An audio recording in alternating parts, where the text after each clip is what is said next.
Hey guys, Adam from ZFG Racing. Today I was up in my office editing a video of Nathan's White Ranger Raptor, and I thought rather than just do my normal give you guys a couple dyno pulls and the dyno results video, I would sit down here and actually talk to you guys about it and go through the history of this truck and where we started and where we ended up with it. This truck belongs to a good customer of mine, Nathan Dirt Derrick, as you guys probably know him on the internet.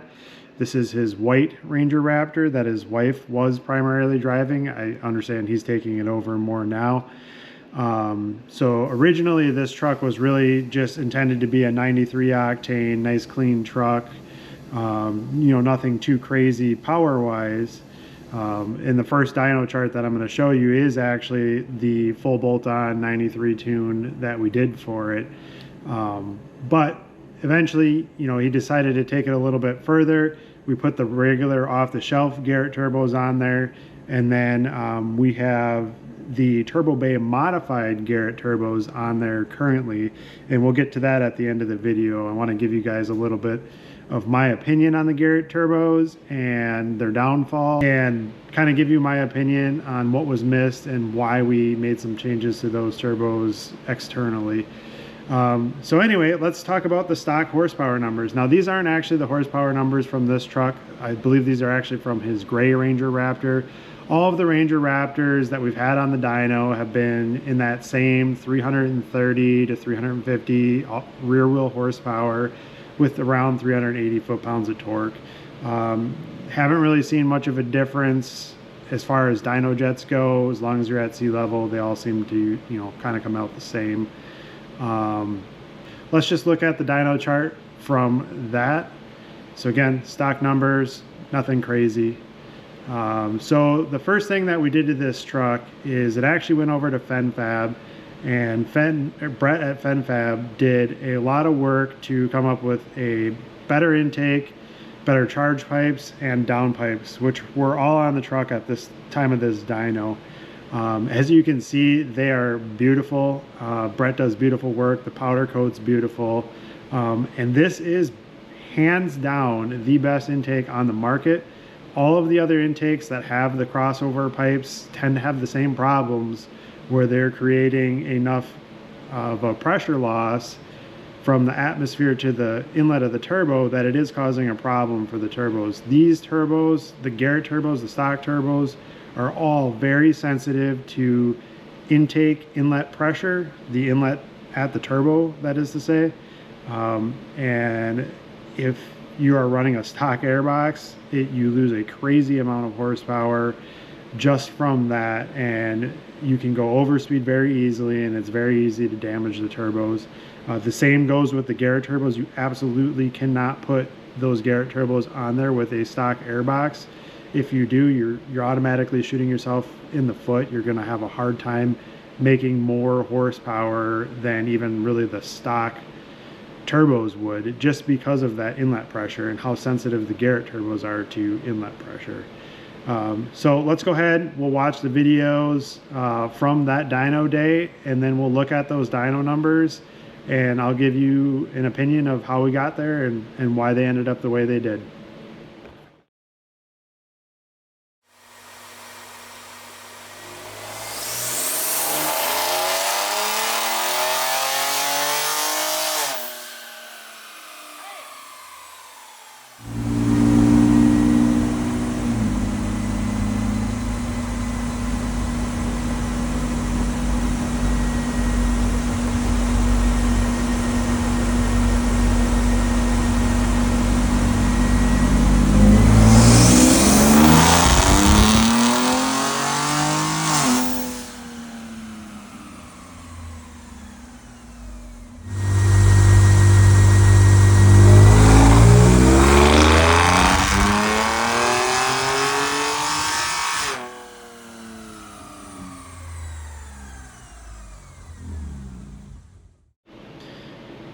Alright guys, as you can see, it sounds good, it looks good, and made great horsepower on the dynos. I'm going to give you guys both the uncorrected and corrected numbers for this dyno. This is Nostrum High Performance. I do a lot of remote dyno sessions with them. They have a great dyno setup, dyno cell. They are at sea level, so all of the numbers that typically come from Nostrum have a correction factor of less than 3%. It is important to note that correction factors are important. You know, the uncorrected numbers are the no BS numbers. That's the actual horsepower that it made at that time of day in those conditions. Those are the no BS numbers. The correction factor, which everybody posts, you know, in a correction factor, those are essentially the dyno's way of equating the horsepower from the uncorrected chart to what it would make at ideal conditions. Now you got to be a little careful with that because those aren't always telling the truth, obviously.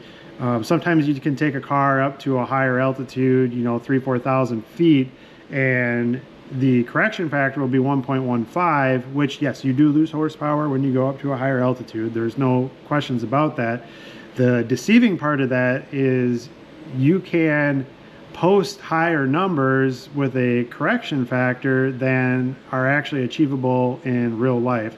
For example, you could say with your correction factor of 1.15 that you're making 600 horsepower, but it doesn't actually make 600 horsepower, and it can't actually make 600 horsepower because you run into some other limiting factor like the fuel system or the transmission.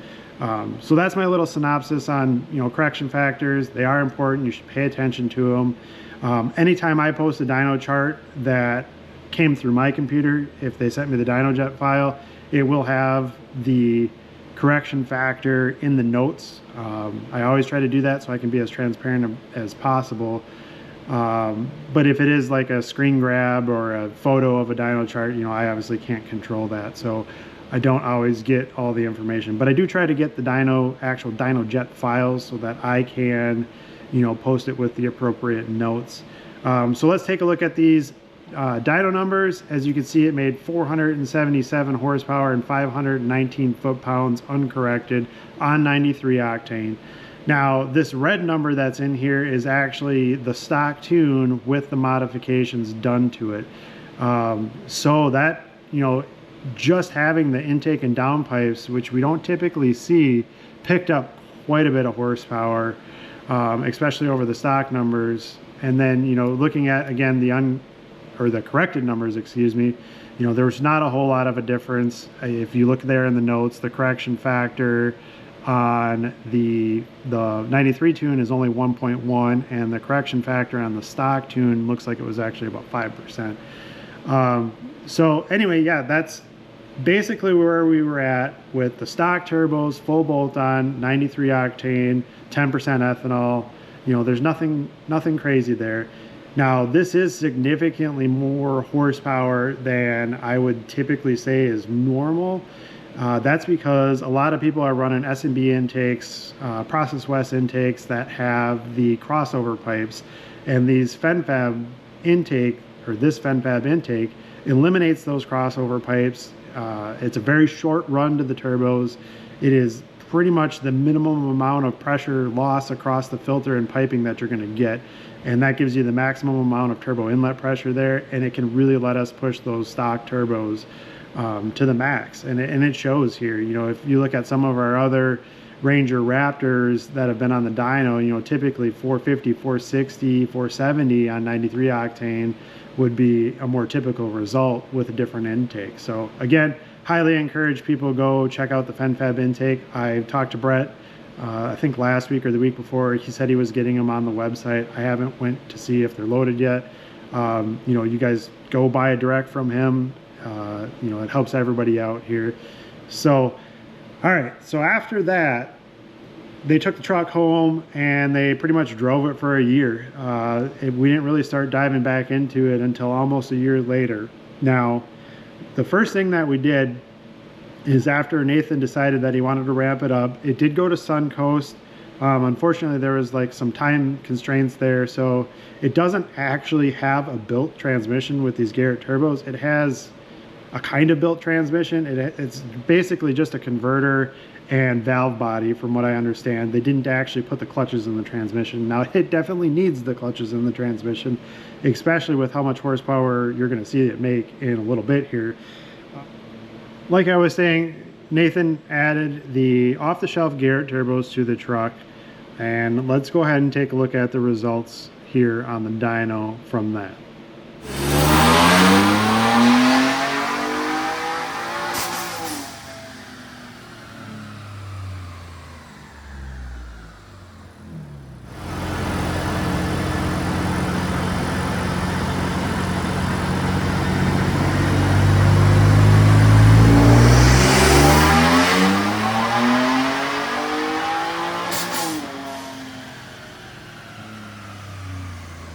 Okay, so dyno number wise, we're looking at 514 horsepower, 569 foot-pounds of torque. And I went ahead and I threw the highest horsepower stock dyno pull on there, just as a point of reference. As you can see, it picked up some horsepower, picked up 32 horsepower and some torque, obviously. But it's not a whole lot. Now, one thing I do want to point out is there is a significant amount above 6,000 RPM, especially towards 6,500. That's where a lot of faster, draggy times and a lot of better performance is going to come from in general. Throughout the rest of the power band, it's a pretty 20-ish horsepower gain. So that's good, and I'll leave it up to you guys if that's worth it to you or not in terms of installing the turbos and buying the turbos. They're not that expensive of a piece. They don't have a cord charge or anything like that, and they're not very hard to install in terms of turbos in EcoBoost land. So let me talk to you about where I think the miss was on these turbos. Now, what you have to remember is these turbos have been in, or were in development for a very long time. They started when the 2.7 liter Bronco came out, before there was the notion of a Bronco Raptor. So to be 100% honest with you, and I was told this from Garret, is they were designed to work with the 2.7 liter Bronco initially. And then when the 3.0 liter was announced, they adapted the design, changed a few things, and were able to make it cross-compatible, so to speak. The issue is it's not a whole lot bigger than stock. So the stock compressor wheel on a Garret-based Bronco turbo is 37.9 millimeters by 49 millimeters. And the Garret turbo, the upgraded turbo, is 41 by 52 millimeters, so it's not a huge difference. Now, if you look at it compared to the 2.7 liter, and I'm reading these off the screen behind me, that's why it looks like I'm looking around, but that compressor is 34 by 44 millimeters, so it is significantly bigger than the 2.7 liter, and that's why these turbos work really good on the 2.7 liter, and they work okay on the 3.0 liter. The other, I don't want to say miss, because I know why Garret did it and it makes sense, but the other kind of downfall to these turbos is the AR of the exhaust housing is actually smaller than the factory turbo. So what that gets you is, again, if you look at this chart again, we did not lose almost any spool time at all. These turbos are going to drive almost completely stock with more top end. You're talking like 150, 200 RPM difference in spool here. And to be honest with you, that could be just how it was being tipped in on the dyno as well. But they don't really, there's not a big change in spool there. So that's why Garret did it that way. And I don't blame them for doing that. They, told me some of their feedback from the stage 2 turbos that are on the Gen 2 Raptors that they're too laggy. I personally don't think that that's really an issue. I mean, what those turbos bring to the table totally make up for the air quote lagginess. But I do think that a lot of people think that those turbos are laggy. So when we were doing the initial testing on this turbo and we were using speed sensors and all the good stuff to determine this, one, we found out that these turbos are very sensitive to inlet pressure, as I was talking about. Like I said earlier in the video, if you don't put a good intake on your truck with these turbos, you're not going to make any more power than you did with stock turbos. It's just a matter of fact. I mean, they do not do well with low inlet pressure. So that's definitely has to be done. Downpipes obviously help too. But overall, what I wanted out of this was a bigger compressor wheel, or an option for a bigger compressor wheel for people that were, wanting more power or more value in putting these turbos on their truck. At the time, Garret just didn't want to do that. And again, I understand it's part of their R&D process. They're a big company. They can't make changes that fast. So what we did is we took these turbos, or Nathan took these turbos to a company in Florida called Turbobay Performance, and asked them to stick a bigger compressor wheel in it. Now, if you remember or follow some of our other videos, you'll see that this isn't the first time we've done that with a Garret turbo. We took the Garret Stage 2 turbos and sent those up to our friends at CRP in Canada and had them put a bigger compressor on those, and those now are 880 horsepower proven turbos that can probably touch 900 horsepower if we really wanted to. So we wanted to apply the same concept here. Obviously we needed more compressor because we wanted more airflow, but I really also wanted to get the shaft speeds down quite a bit because the shaft speeds to make 514 horsepower or that 670 horsepower number that we made with E85 on the gray truck took a lot. I mean, the shaft speed was right on the edge, and these do not like going over speed. They have a very distinct point where if you put them over speed, you'll see it in the wastegate duty cycle, and then you'll see the power drop like a rock when they hit over speed. So we didn't want to do that. We knew what we wanted to do. So Nathan called them up, and they were able to stuff a bigger compressor wheel in these. So the compressor details on the Turbobay modified version are 46.5 millimeters by 63 millimeters. Now that is a very large compressor for this frame turbo. It's a very large exducer as well. So that is the compressor that they chose to go with, and we ended up dyno testing that a couple weeks ago, after the truck also had the Nostrum Stage X fuel system put on it. Now, of course, this is going to let us run 93 octane and E85. So let's go ahead and we'll watch the videos from that dyno session and then talk about the results from that.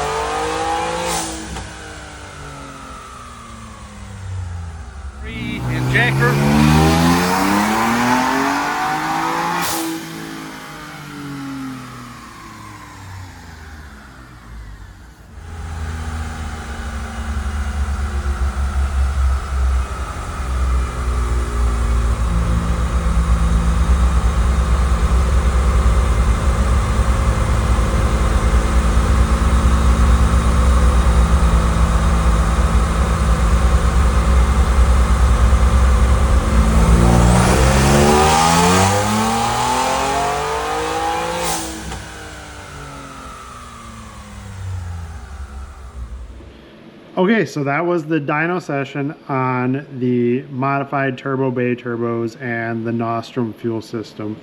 Again, like I said, the Nostrum fuel system let us run E85. So in this dyno chart, we did a 93 tune on the larger turbos, which did very well. As you can see, we're 611 horsepower on that and 573 foot-pounds. And then we amped it up on an E85 tune. Now granted, this was E70 because that's what we have on the pumps in Michigan and Wisconsin during the winter months and kind of year round now. It doesn't seem to fluctuate very much, but that was a whopping 714 horsepower and 611 foot-pounds. Again, let me remind you that I'm trying to manage the torque a little bit on this thing, because at the point of filming this video and the point of it being on the dyno, it did not have upgraded clutches yet. It is going in for upgraded clutches in the transmission, but this was on that transmission that only has a valve body modification and a torque converter. So yeah, so this is the first 714 14 horsepower, wheel horsepower Ranger Raptor out there, and it looks pretty good. Honestly, the top end of these turbos is absolutely amazing. These things are pulling and making power well past 6,500 RPM, really all the way to 700 or 7,000 RPM.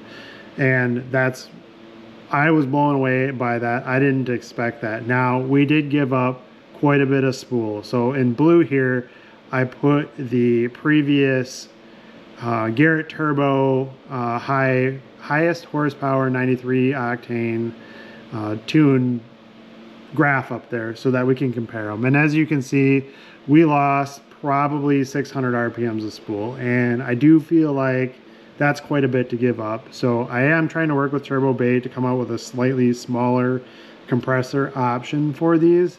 That'll get us back some of that spool. I'd like to see it, you know, closer to 3,500 RPM. That would be more ideal.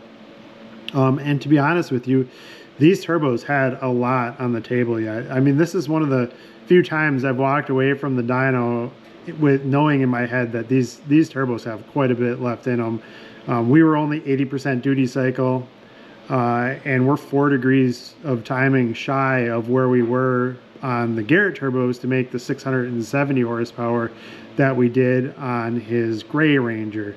And you know, I felt like we kind of just needed to leave it there for now. You know, this is an entirely stock engine, again, stock clutches in the transmission, so I didn't really want to push it any further than where we're at right now with it. And to be honest with you, his goal is to make 700 horsepower, and we surpassed that. So this is the end result here. Like I said, you know, I'm working with Turbobay to try to get a little bit different compressor arrangement in there to try to bring back some of that spool. But I do think that if you want big numbers and you're looking for top end, these turbos are the way to go. I mean, these are some of the most impressive turbos I've had on a 3-liter so far, and I'm really happy with them. Nathan's really happy with it, and I look for a lot more coming out of this truck as soon as the transmission gets built. That being said, I'm going to go ahead and end the video off here. If you guys could let me know in the comments section if you like this type of video, if you like me to get on here and kind of explain rather than just watch a couple dyno pulls, or if I'm out here just rambling and nobody actually cares. But anyway, let me know, and until next time, stay tuned.